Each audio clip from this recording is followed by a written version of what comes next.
Hi, and welcome to this educational tutorial on how to make tin earrings. You're going to want to start with a tin container like this one. We already have our pieces of tin cut into sheets based on color, so we'll be using one of those today.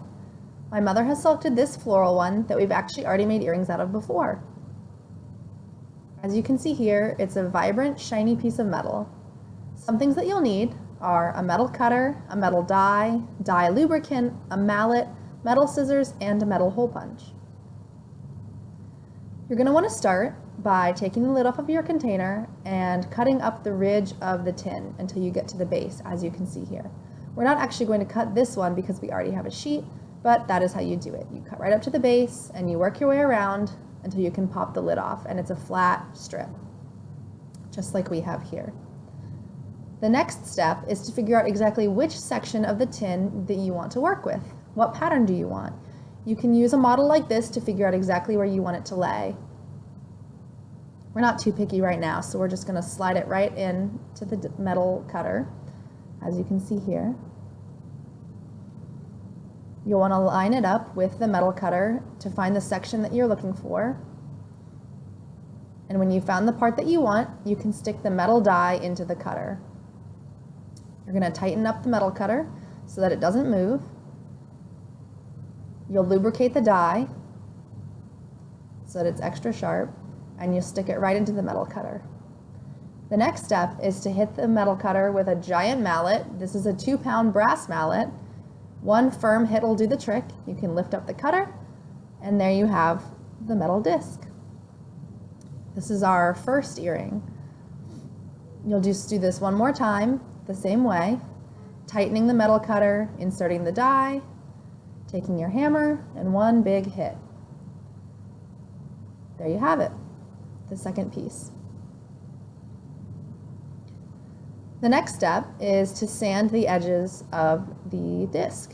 You'll want to make sure that you do this step because without sanding it, the edges will be pretty sharp. The disc cutter does a really good job, and it will be too sharp to put onto your ears if they aren't already sanded. She's using a block sander in this one, but if you have any type of sandpaper, that should be just fine. After you've sanded them, you'll want to make sure that you line them up the way that you want them to hang and make a little tiny dot with a Sharpie so that you know where to punch the hole.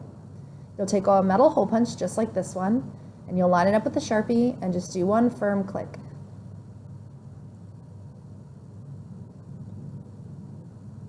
Like that. Once you do the first one, you'll want to wiggle the hole punch back and forth until you can pull it out. And as you can see there, we have a nice clean hole.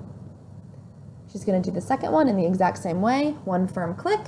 You'll take the little metal shard, toss it in the trash, wiggle your hole punch out, and voila, you have 2 metal discs with 2 holes. Now you're going to want to take a small hammer and pound on the holes where you just punched them because they do leave a slight raised area and you want to flatten that out. Now, if you're looking for a little bit of added flair, you can pound your disc into a slightly more rounded shape using a block like this, a wooden peg, and another hammer. This is our third hammer of the video. And this will not change the shape too much, but will just give it a little bit more dimension. In my opinion, it makes the disc look a little bit shinier, a little bit more finished. You can see the little comparison right here. It's just an optional step, but I think it looks great.